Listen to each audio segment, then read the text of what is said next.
A few miles south of Savannah, Georgia, past the beach houses on Tybee Island, out where the water turns brown over the mudflats of Wassaw Sound, there is a hydrogen bomb.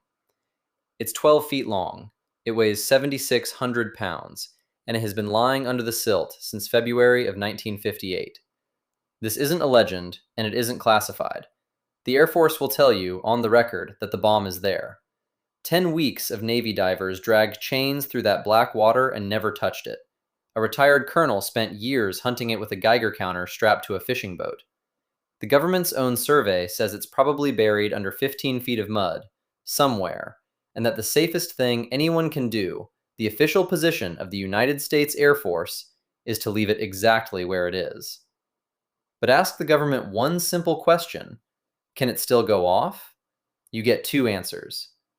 There's a signed receipt from 1958 that says no, impossible. And there's a statement to Congress from the Pentagon 8 years later that says it was a complete weapon, a bomb with a working nuclear capsule. Both documents are real. One of them is wrong. And in almost 70 years, nobody has ever said which. This is the story of the night America dropped a hydrogen bomb on Georgia, on purpose, and why it's still down there. Quick note before we begin, subscribing is free and it tells me to make more of these. That's the whole pitch. Okay, February 1958. To understand how a hydrogen bomb ends up in a Georgia Sound, you have to understand what the United States Air Force was doing at 2 in the morning in 1958. Because the strangest part of this story is that everything about that night was routine. This is the B-47 Stratojet. 6 engines, swept wings, built to fly one kind of mission: get a nuclear weapon to the Soviet Union before Soviet missiles finished arriving at American cities. Strategic Air Command kept bombers like this one in the air constantly, training, practicing, rehearsing a war everyone hoped would stay theoretical. And the rehearsals were serious. Crews flew simulated combat missions across the country at night against real defenses on real alert timing. Sometimes those rehearsals carried real bombs. The thinking ran like this: a crew that has never flown with the actual weapon, felt the actual weight, handled the actual procedures, isn't fully trained. So on the night of February 4th, when a B-47 lifted off from Homestead Air Force Base in Florida for a simulated bombing run against Radford, Virginia, there was a Mark 15 hydrogen bomb in the bay. Nothing about that made the flight unusual, which is exactly why, a few hours later, nobody on board was ready for it to stop being routine. The aircraft commander was Major Howard Richardson. Richardson had flown bombers in the Second World War, and by 1958, he was exactly the kind of pilot SAC trusted with a weapon like this: experienced, steady, by the book. His crew flew north, made their practice run against Radford, turned for home. Mission accomplished. All downhill from here. Now, the Air Force trained its bomber crews by making them fly against defenses, which means somebody had to be the defenses. That same night, Air Force interceptor pilots were flying the other half of the exercise: find the bombers, run a practice attack, log it, go home. One of those pilots was Lieutenant Clarence Stewart in an F-86 Sabre. Stewart was vectored toward the bombers by ground radar. He watched his own radar scope as he closed in. It showed him an empty sky. Nobody intended what happened next, and that's the point of telling it slowly. Stewart's radar, for reasons the accident investigation would pick over, wasn't painting the B-47 at all. He began descending through the dark toward where the bombers were supposed to be, and the bomber was exactly there. At roughly 2 in the morning, at 38,000 feet, his F-86 came down onto the B-47 and struck its right wing. Stewart's fighter came apart around him. He ejected into a February night at altitude. Think about the cold involved in that sentence. And came down by parachute near Estill, South Carolina, alive. His airplane landed in a swamp. He'd be fine.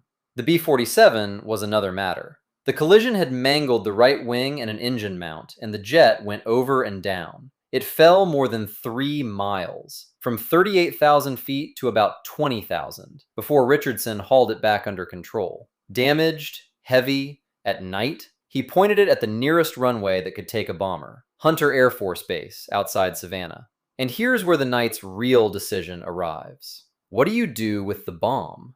Think through it the way the crew had to. The Mark 15 carried about 400 pounds of conventional high explosive wrapped around its nuclear material. That's how these weapons worked. The conventional charge is the trigger. A crash landing in a crippled jet could set that 400 pounds off on a runway next to a city with the crew inside. Regulations existed for exactly this situation, and crew survival sat at the top of the priority list. Richardson requested permission to jettison the weapon over water. Permission came back. Granted. So at 7,200 feet, doing about 200 knots, somewhere over the mouth of Wassaw Sound, the bomb bay opened and the Mark 15 fell out of the airplane. The crew watched the dark water for a flash.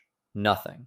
No explosion. It just went in. Richardson brought the wounded B-47 into Hunter and put it down safely. The Air Force gave him the Distinguished Flying Cross for it, and it's worth saying plainly, nearly everyone who has looked at that night, including the Air Force, concluded he did the right thing in the right order for the right reasons. He defended the jettison call for the rest of his life, and he was never really challenged on it. 5 reasonable decisions had now been made: an exercise, a training load, an intercept, an ejection, a jettison. Every one of them defensible. The sum of them was a hydrogen bomb on the floor of a Georgia Sound. The search started the next morning, February 6th. The Air Force sent an explosive ordnance disposal squadron. The Navy sent about 100 men. On paper, that sounds substantial. Now look at what they actually had to work with. 1958 technology meant handheld sonar and galvanic drag sweeps, which is a technical way of saying men in black water pulling cables across the bottom, hoping to snag a 12-foot object in an estuary that eats things.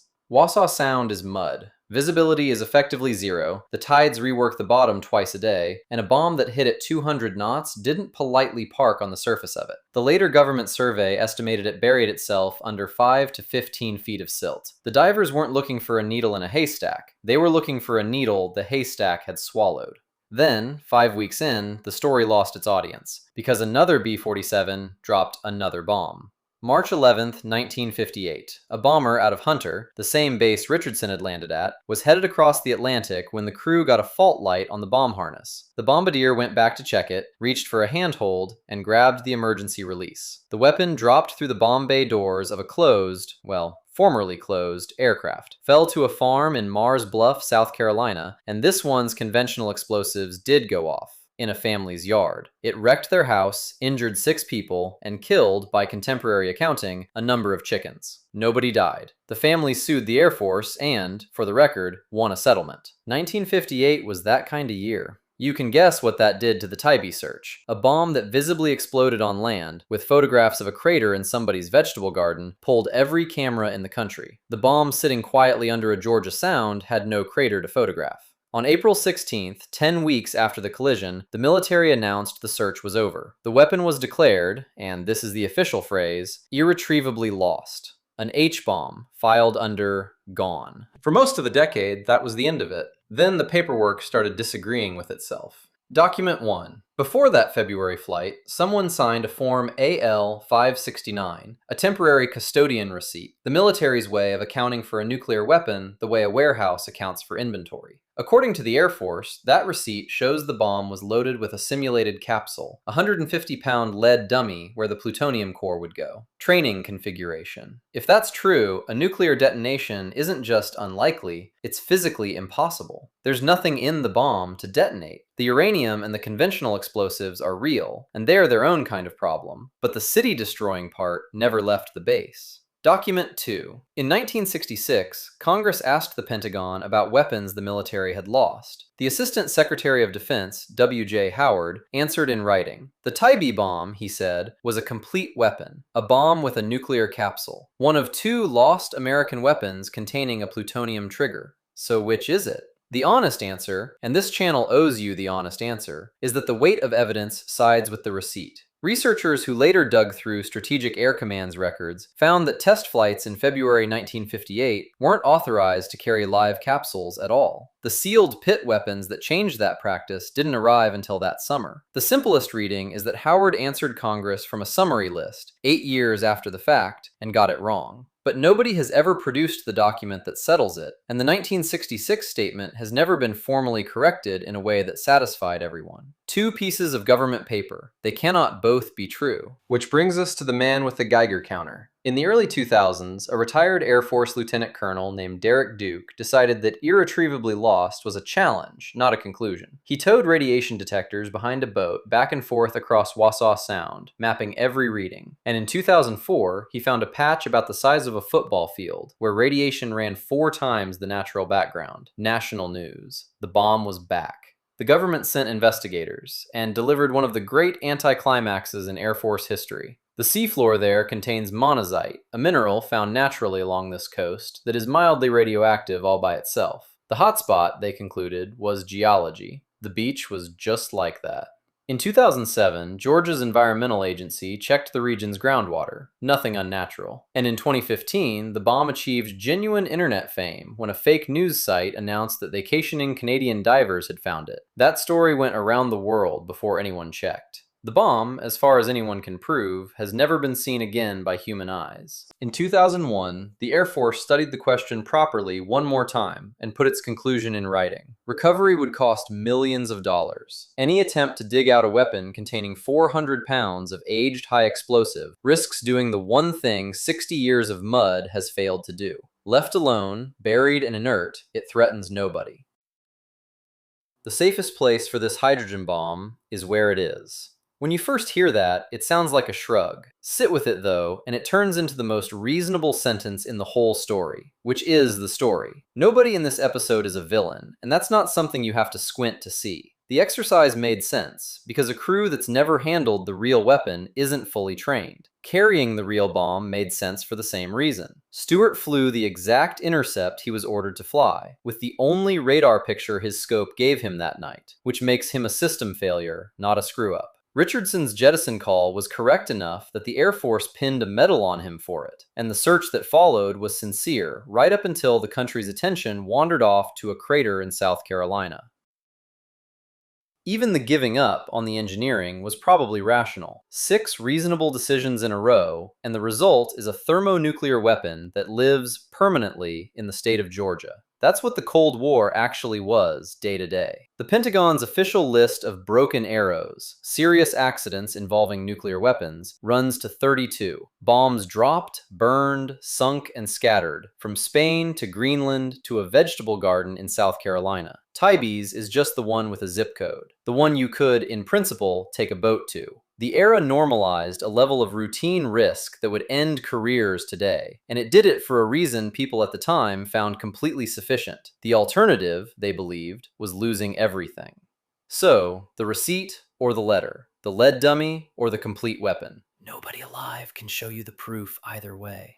Tell me in the comments which piece of paper you believe. And while you're down there, the sources for everything in this episode are in the description. The receipt, the testimony, the 2001 review, all of it. If this was worth 25 minutes of your night, subscribing is free and tells me to make the next one.